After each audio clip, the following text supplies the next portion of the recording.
시신도 없는데 왜 사망 신고부터 했어요? 그 얘긴 끝난 줄 알았어.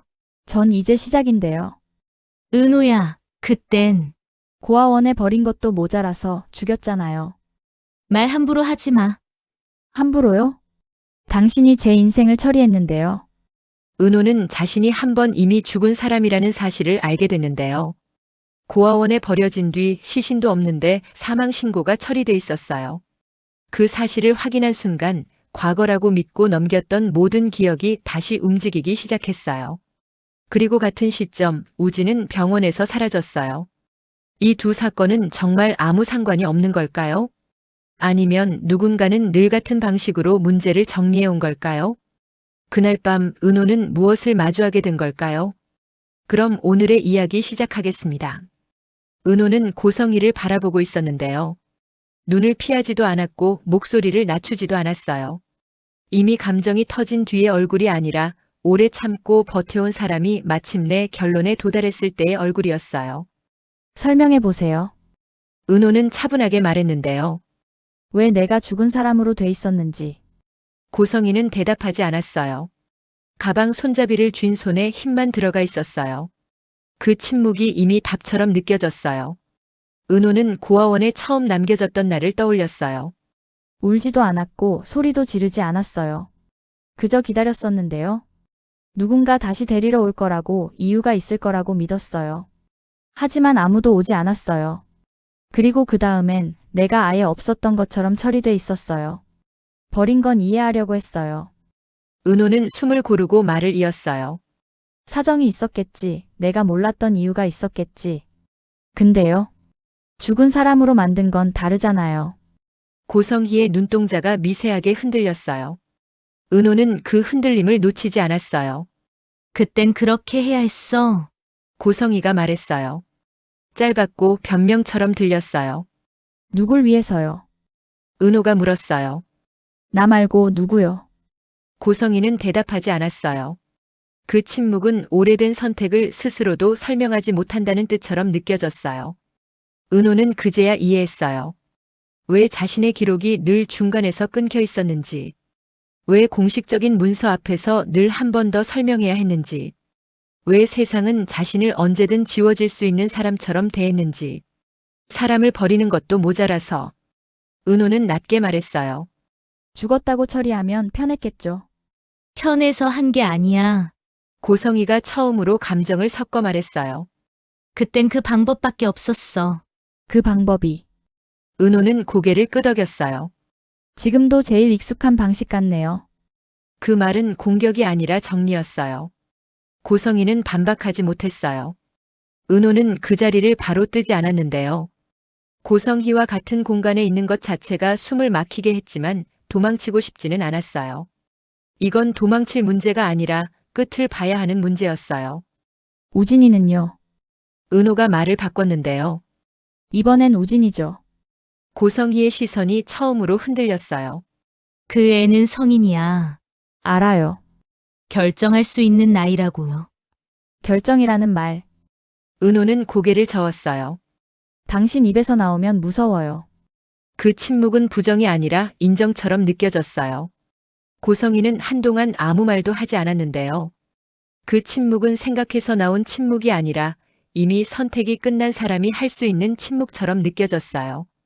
은호는 그 침묵이 너무 익숙했어요. 어릴 때부터 늘 그런 식이었거든요. 설명은 없고 결정만 남겨두는 방식이었어요. 그때 내가 어떤 상황이었는지 넌 몰라. 고성희가 낮게 말했어요. 모르면 몰라도 돼. 은호는 바로 받아쳤어요. 이해받고 싶은 적도 없어요. 난 그냥요. 그냥 정리한 거예요. 사람을요?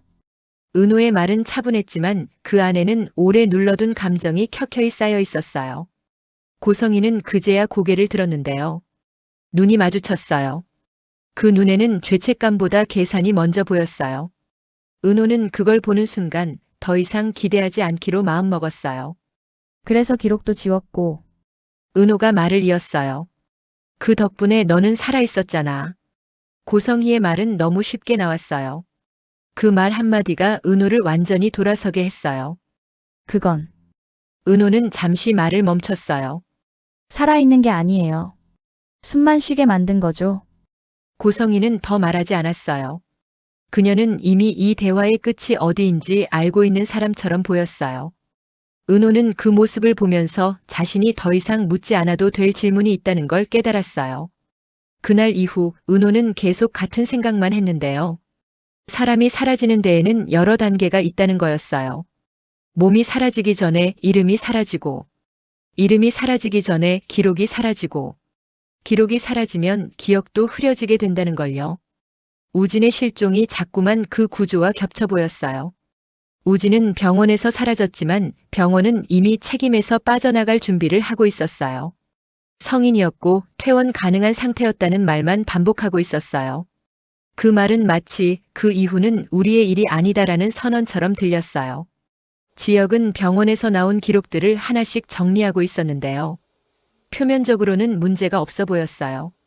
하지만 너무 깔끔했어요. 사람이 갑자기 사라졌는데 모든 게 이렇게 매끄러울 수는 없었어요. 이상하지 않아. 지역이 혼잣말처럼 말했어요. 이 시간대 기록만 이렇게 정리돼 있다는 게. 지역은 병원 벤치 근처 CCTV를 떠올렸어요. 우진이 누군가와 이야기를 나눴다는 바로 그 자리였어요. 영상은 있었지만 결정적인 장면은 없었어요. 마치 중요한 부분만 비워둔 것처럼 느껴졌어요. 누군가 일부러 남기지 않은 거야. 지역은 그렇게 결론을 내렸어요. 은호는 집으로 돌아와서도 가만히 앉아있지 못했는데요. 우진이 남긴 쪽지를 다시 펼쳤어요. 이미 외워버린 문장이었지만 그날따라 다른 의미로 다가왔어요. 걱정 마. 그 말은 은호를 안심시키기 위한 말이 아니었어요. 우진 스스로를 설득하기 위한 말처럼 느껴졌어요. 미안해서 그렇게는 못하겠어. 그 문장은 점점 더 분명해졌어요. 우진은 누군가의 선택에 끌려간 게 아니라 스스로 선을 긋고 떠난 것처럼 보였어요. 하지만 그 선을 지을 수 있도록 옆에서 방향을 잡아준 사람이 있었을지도 모른다는 생각이 들었어요. 그때 휴대폰이 다시 울렸는데요. 이번에도 모르는 번호였어요. 은호는 이번엔 망설이지 않고 받았어요. 누구세요? 아직은 말할 수 없어요. 낯선 목소리는 낮고 차분했어요. 근데 하나는 분명히 말할 수 있어요. 뭔데요? 우진은 혼자 움직인 게 아니에요.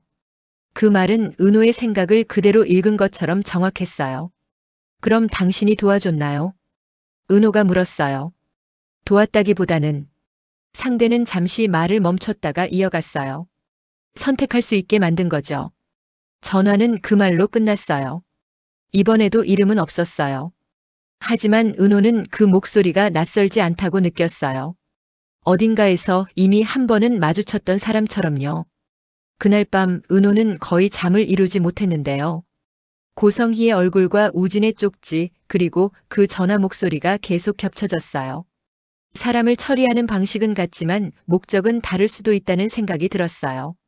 그리고 그 중심에는 늘 고성희가 있었어요. 직접 나서지 않아도 구조를 만들고 방향을 잡는 사람. 문제가 생기면 먼저 끝내는 사람. 은호는 그 사실을 이제야 분명히 보고 있었어요. 다음 날 아침 은호는 하나의 결론에 도달했는데요. 이건 더 이상 우진만의 문제가 아니었어요. 자신의 과거와 지금의 실종이 하나의 선으로 이어져 있다는 느낌이었어요. 그 선을 끊지 않으면 또 다른 누군가가 같은 방식으로 사라질지도 모른다는 생각이 들었어요. 그때 또 하나의 소식이 들어왔어요. 우진의 이름으로 접수된 기록 하나가 뒤늦게 발견됐다는 연락이었어요. 아직 열어보지 않았지만 은호는 직감했어요. 이 기록이 모든 흐름을 다시 흔들 거라는 걸요. 은호는 그 기록을 바라보며 생각했는데요. 이제는 묻지 않을 수도 모른 척할 수도 없다는 걸요.